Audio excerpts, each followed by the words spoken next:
Hello guys and welcome to unique study point. आज के इस वीडियो में हम जानेंगे रॉक्स क्या होती हैं, सेल क्या है।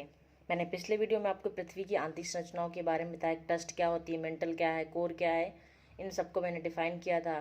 निफे किसको कहते हैं, सीमा किसको कहते हैं, सियाल किसको कहते हैं, सारी चीज़ों के बारे में मैंने आपको एक्सप्लेन किया था। ठीक है, आज हम जानेंगे सेल क्या है।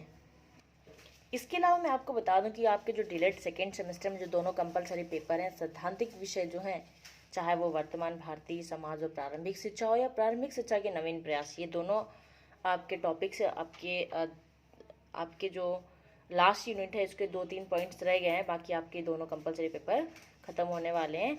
और लेकिन आपकी जो प्रारंभिक शिक्षा के नवीन प्रयास, इसके सिर्फ 2-3 पॉइंट ही रह गए हैं। लेकिन वर्तमान भारतीय समाज और प्रारंभिक शिक्षा के आपकी यूनिट अभी काफ़ी शेष रह गई है, तो मैं चाहूँगी मैं उसको कवर कर दूँ। यदि आपने सारे वीडियोस नहीं देखे हैं तो आप प्लेलिस्ट में जाकर के वो सारे वीडियोस देख सकते हैं। ठीक है, चलिए जानते हैं कि सेल क्या है। यानी कि सेल या चट्टान किसको कहते हैं, खनिजों के मिश्रण से बनते हैं। सेल जो होते हैं जो किससे बनते हैं, खनिजों के मिश्रण से बनते हैं। यानी कि खनिजों के मिश्रण से बना पदार्थ क्या कहलाता है, सेल कहलाता है। ये विभिन्न आकृतियों, आकारों एवं रंगों में पाई जाती हैं। ये विभिन्न आकृति इनकी अलग होगी, चट्टान की हर एक चट्टान एक जैसी तो होगी नहीं, आकृति में अलग होगी, आकार में अलग होगी और रंग में भी अलग होगी। ये पत्थर की तरह कठोर और मिट्टी व रेत की तरह मुलायम भी हो सकती हैं। किसके तरीके, ये पत्थर की तरह कठोर हो सकती है लेकिन रेत की तरह मुलायम और मिट्टी की तरह मुलायम भी हो सकती हैं। ठीक है, आपको मैं कैसे समझाऊं कि जो सेल होती है, जैसे कि आप अपने घर पर अपनी माँ को देखते होंगे कि जिस सिलबट्टे का प्रयोग मसाला पीसने के लिए करती हैं, वह किसका बना होता है, पत्थर का होता है। हम लोग पिछली जो हमारे जो पूर्वज हैं, वो छोटी कक्षाओं में जिस स्लेट पर लिखते थे वो भी किसकी बनी होती थी, पत्थर पर बनी होती थी। गांव के लोग जिस भूमि पर खेती करते हैं, ये सभी क्या है, सेल या चट्टान के अलग अलग प्रकार हैं। यानी सिलबट्टा भी एक तरह से क्या हुआ, सेल है। जिस हम स्लेट का प्रयोग करते थे वो भी क्या है, एक सेल है। और जो जो गांव के लोग खेती करते हैं वो भी चट्टान है, सेल ही तो है। ये अलग अलग प्रकार के हैं। ठीक है, अब हम जानते हैं सेलों के प्रकार के बारे में कि कितने प्रकार की होती हैं हमारे सेल। सेलों के प्रकार के बारे में बता दूं कि 3 प्रकार के होते हैं। कौन कौन से, अग्नेय सेल, अवसादी सेल और रूपांतरित सेल। अक्सर एग्जाम में पूछ लेते हैं अग्नेय जो सेल होती है कितने प्रकार के होते हैं, अग्नेय सेल, अवसादी सेल और रूपांतरित। अग्नेय यानी कि इग्नियस जिसको बोलते हैं। इग्नियस यानी कि जो ये शब्द है किससे बना है, इग्निस शब्द से बना है। इग्निस का अर्थ होता है आग यानी कि अग्नि। ठीक है, अवसादी यानी कि क्या होता है, मैं पहले आपको अग्नेय सेल के बारे में बता दूं फिर इसके बाद आगे उसको डिफाइन करती हूँ। तो देखिए, अग्नेय सेल यानी कि इसकी रचना कहाँ पे हुई है, भूगर्भ से निकलने वाले तत्वों और तरल पदार्थों के कारण ठंडा होकर जमने के फलस्वरूप हुई है। जो हमारी भूगर्भ से निकलने वाले जो तत्व हैं, जो तरल पदार्थ हैं, उन जब वो ठंडे हो जाते हैं तो उनके जमने से क्या बनती है, हमारी अग्नेय सेल का निर्माण होता है। ये तरल पदार्थ गर्म एवं पिघले हुए रूप में रहते हैं। जो तरल पदार्थ निकलते हैं किसमें, गर्म होते हैं। और वैसी बात है, आप जमीन के अंदर से कोई चीज़ निकालेंगे तो गर्म होगी और कैसी होगी, पिघले हुए रूप में होगी। तो उसको क्या कहते हैं, हम मैग्मा कहते हैं। देखिए, आपको पूछ लिया था कि जो इग्नियस शब्द है किस शब्द से बना है, तो ये लैटिन शब्द के इग्निस शब्द से बना है जिसका अर्थ क्या होता है, आग। ठीक है, अब हम जानते हैं दूसरा पॉइंट। जब ये मैग्मा पृथ्वी के धरातल पर पहुंचता है तो क्या लावा कहलाता है।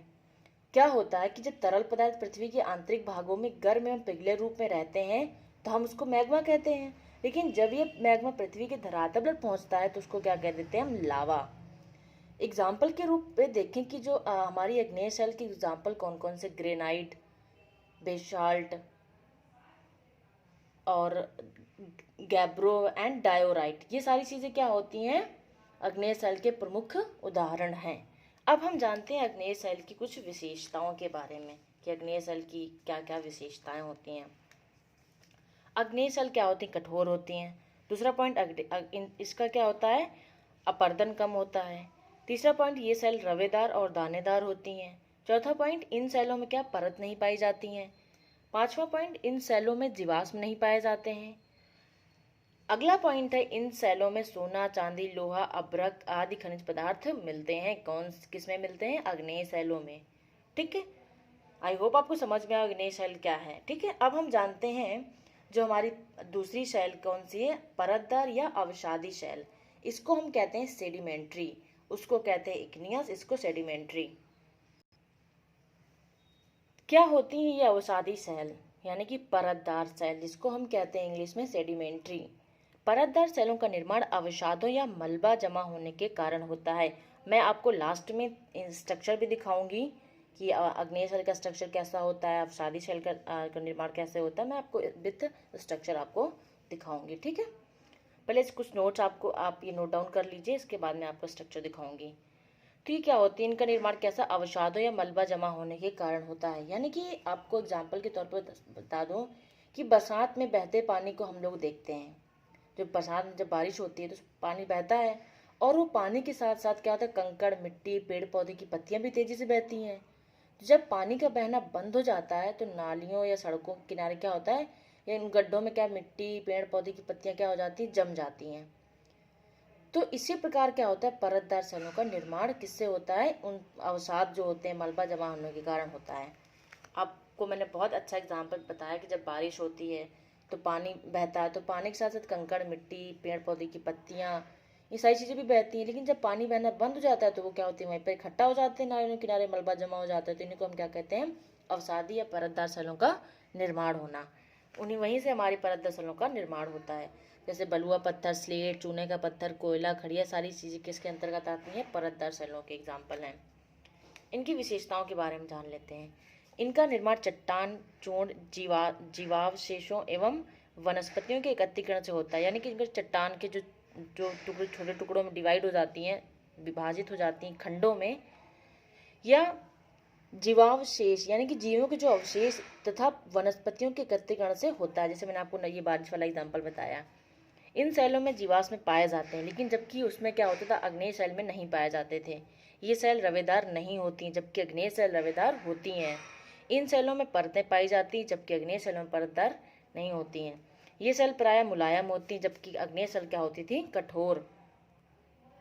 इन चट्टानों में खनिज तेल, कोयला एवं अन्य प्रकार के बहुमूल्य खनिजों पदार्थ पाए जाते हैं। कौन कौन से? तेल, कोयला। ठीक है, अब हमारी तीसरी सेल कौन सी है, रूपांतरित सेल यानी कि मेटामॉर्फिक। उसको पहले क्या बोलते हैं, इग्नियस, दूसरे को सेडिमेंट्री एंड तीसरे को मेटामॉर्फिक। अब ये मेटामॉर्फिक रॉक्स क्या होती हैं, हम इनके बारे में जानते हैं। यानी कि इसके शब्द से ही पता चल रहा है रूपांतरित, यानी कि किन्हीं सेलों के रूपांतरण से इन सेलों का निर्माण होता है। यानी कि ये चट्टानें अन्य चट्टानों के रूप में परिवर्तन के कारण निर्मित होती हैं। यानी कि कोई चट्टानें हैं, चाहे वो आग्नेय सेल हो या फिर परतदार सेलों के रूपांतरण के फलस्वरूप रूपांतरित सेलों का निर्माण होता है। परतदार सेल तथा आग्नेय सेल में दाब और ताप पर द्वारा परिवर्तन के फलस्वरूप रूपांतरित सेल का निर्माण होता है, जैसा मैंने आपको बताया। अब जानते हैं कि मूल चट्टान कैसी होती है, रूपांतरित चट्टान में कैसे परिवर्तित होती है। कि जो मूल चट्टान ये, लेकिन रूपांतरित सेल के अंतर्गत वो क्या बन जाती है। पहली है ग्रेनाइट, तो किस में रूपांतरित हो जाती है, नीस में। दूसरा है बलुका पत्थर, किसमें रूपांतरित चट्टान क्या बन जाती है, क्वार्ट्ज। तीसरी चूना पत्थर है, किसमें रूपांतरित हो जाता है, संगमरमर में। चौथा क्या है, कोयला, जिसमें कि ग्रेफाइट और हीरा में रूपांतरित होकर के रूपांतरित चट्टान का निर्माण करती हैं। अब हम जानते हैं रूपांतरित सेलों की विशेषताओं के बारे में। पहला पॉइंट है, ये चट्टानें दाब व ताप के कारण बनती हैं, जैसा मैंने आपको पिछले बताया ही था। इन चट्टानों में कठोरता अधिक होती है, जिससे ये चट्टानें जल्दी नहीं टूटती, क्योंकि कठोर होंगी तो जल्दी से क्या होगी, टूटेंगी नहीं। आप कोशिश करेंगे जल्दी फल्दी, वो नहीं टूटेंगी। ये चट्टानें मूल्यवान पत्थर, संगमरमर से लेकर हीरा, ये सारी चीज़ें बनाते हैं। इन सारी चीज़ों का क्या करती हैं, निर्माण करती हैं। ठीक है, हमें क्या इन चट्टानों से क्या निर्माण मिलता है, संगमरमर, हीरा जैसे रत्न हमें क्या होते हैं, प्रदान होते हैं। आप लिख सकते हैं यहाँ पे, हीरा जैसे नमक हमें क्या से मिलता है। ठीक है, आदि मिलते हैं। ये हमारे लिए क्या बहुत महत्वपूर्ण, जो यानी कि हम कह सकते हैं कि बहुत इंपॉर्टेंट रत्न होते हैं हमारे लिए, बहुत महत्वपूर्ण। ठीक है, अब मैं आपको थोड़ा स्ट्रक्चर दिखा देती हूँ। ये देखिए आग्नेय शैल चट्टान का है, क्या है ये स्ट्रक्चर है। ये क्या होता है, जब पृथ्वी के अंदरूनी भाग से क्या निकलता है, मैग्मा निकलता है, तो इस भाग से मैग्मा निकल के बाहर क्या जाता है, लावा बनाता है बाहर, जिसको हम क्या बोलते हैं, लावा। ये देखिए बेसाल्ट के रूप में निर्माण करता है। यहाँ से क्या होता है, ये पृथ्वी गर्म होती है। जब पृथ्वी के अंदरूनी भाग से गर्म मैग्मा निकलता है, जो जो हमें किस रूप में मिलता है, पिघले हुए तथा गर्म रूप में मिलता है, जिसे हम मैग्मा कहते हैं। और ये मैग्मा क्या हो जाए, पृथ्वी की धरातल पर पहुंच जाते हैं, तो उसको हम क्या कह देते हैं, लावा। क्या मैंने बताया आपको, लावा कहते हैं। ठीक है, आप चाहें तो आप इसका स्क्रीनशॉट ले सकते हैं। दूसरा था आपका अवसादी सेल, यानी कि परतदार सेल क्या होती है। देखिए आपको स्ट्रक्चर में ही क्या लेयर की लेयर आपको दिख रही होंगी, तो यही क्या होता है, आपकी परतदार सेल होती है। यानी कि आपकी अवसादी सेल का निर्माण कैसे होता है, बहुत सारी परतों से मिलकर के अवसादी सेल का निर्माण होता है। जैसे कि आपको मैंने बताया था कि बलुका पत्थर, स्लेट, चूने का पत्थर, कोयला, खड़ी, ये सारी चीज़ें मिलकर क्या बनाती है, ये परतदार चट्टानों की क्या है, उदाहरण है। ठीक है, अब ये देखिए आपको क्या दिख रहा है, ये ताजमहल। ताजमहल कौन से पत्थरों से मिलकर के बना है, संगमरमर। कौन से, सफेद संगमरमर के। तो जो मैंने आपको रूपांतरित चट्टान बताई कि जो चूना पत्थर से क्या बनता है, संगमरमर, तो यानी कि ताजमहल किससे बना है, सफेद संगमरमरों से बना है। तो ये हमारी रूपांतरित शैल का एग्जाम्पल है ताजमहल। ताजमहल कहाँ पर स्थित है, आगरा में। ठीक है, तो आप ये तीनों के स्ट्रक्चर मैंने आपको दिखा दिए हैं। आई होप आपको समझ में आया होगा। आपसे रिक्वेस्ट, यदि वीडियो अच्छी लगी तो प्लीज़ चैनल को लाइक कर दीजिएगा, और सब्सक्राइब नहीं है तो सब्सक्राइब भी कर दीजिएगा। Thank you so much for watching this video. Thank you so much.